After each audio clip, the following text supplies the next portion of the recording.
দেশে তাপপ্রবাহ চলছে। আবহাওয়া অধিদপ্তরের তথ্য মোতাবেক এটা মৃদু থেকে মাঝারি এবং কোথাও কোথাও তীব্র হওয়ার সম্ভাবনা আছে।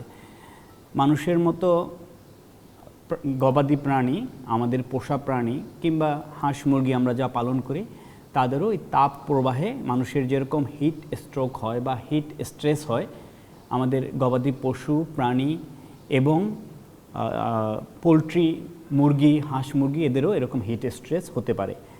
এর থেকে পরিত্রাণ পেতে হলে আমাদের কয়েকটা বিষয় নজর রাখা উচিত। একটা হচ্ছে তাদের বাসস্থান বা ঘরকে শীতল করা, দ্বিতীয়ত তাদের শরীরকে শীতল করা, তৃতীয়ত তাদের যে খাবার দেওয়া হবে সেই খাবারটা যাতে এরকম খাবার দেওয়া হয় যাতে অতিরিক্ত খাবার হজম করতে গিয়ে অতিরিক্ত শক্তি উৎপন্ন না করতে হয়, তাপ উৎপন্ন না করতে হয়। সেক্ষেত্রে ঘর শীতল রাখার জন্য আমরা যেটা বলি যে গবাদি পশুর ঘর যে আছে তার চালের উপরে মোটা কাপড়, চট, খড় এগুলো বিছিয়ে দেওয়া যেতে পারে। তার উপরে মাঝে মধ্যে পানি স্প্রে করে ছিটিয়ে দেওয়া যেতে পারে। ঘরের মধ্যে, গবাদি পশুর ঘরের মধ্যে যদি মেঝেতে পানি স্প্রে করে দেওয়া হয়, পানি ছিটিয়ে দেওয়া হয়, কিংবা ভেজা চট, মোটা কাপড় এগুলো যদি ঝুলিয়ে রাখা হয় তাহলে কিন্তু তাপমাত্রা নিয়ন্ত্রণ করবে।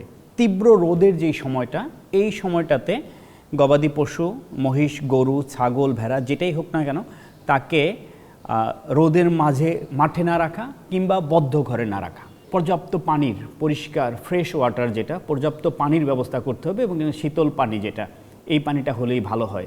কুকুর, বিড়াল, গরু, ছাগল, হাঁস, মুরগি সবার জন্যই কিন্তু খাবার স্যালাইন পাওয়া যায়। অতএব খাবার স্যালাইনটা দিলে যে অতিরিক্ত ঘামের জন্য যেই ফ্লুইড এবং ইলেকট্রোলাইটস ইমব্যালেন্স হচ্ছে সেটার থেকে সে রক্ষা পাবে। পোষা প্রাণীর ক্ষেত্রে মূলত কুকুর, বিড়াল আমাদের মূল পোষা প্রাণী। এদের সংখ্যা সবচেয়ে বেশি এবং এদের গা কিন্তু ঘন লোম দ্বারা আবৃত। আমরা সাজেস্ট করব পোষা প্রাণীর জন্য আপনারা পোষা প্রাণীর গায়ের লোমটা এই সময়টায়, গরমের সময়টায় ছেটে দিবেন, যেটাকে আমরা ট্রিমিং করা বলি। পোষা প্রাণীর লোম ছেটে দিবেন, পাশাপাশি এদের জন্য পর্যাপ্ত পানির ব্যবস্থা রাখবেন।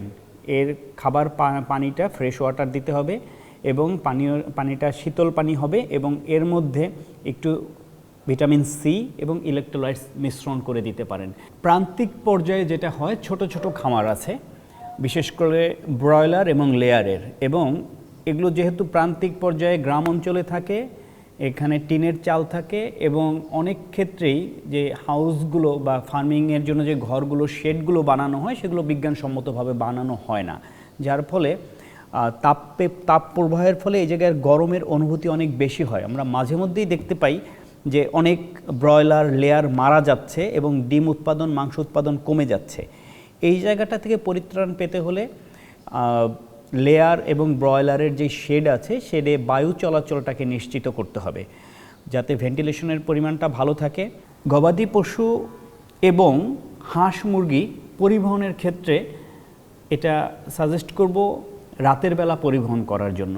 অতিরিক্ত গরমের মধ্যে, তীব্র রোদের মধ্যে কোনো ধরনের প্রাণী পরিবহন করা উচিত না। এটা তাদের অ্যানিম্যাল ওয়েলফেয়ার এবং অ্যানিম্যাল রাইটসের পরিপন্থী এবং এতে পরবর্তীতে হিট স্ট্রেসের কারণে গরু, ছাগল কিংবা মুরগি, হাঁস মুরগি মারা গেলে পক্ষান্তরে কিন্তু আমাদের খামারিদেরই ক্ষতি হবে।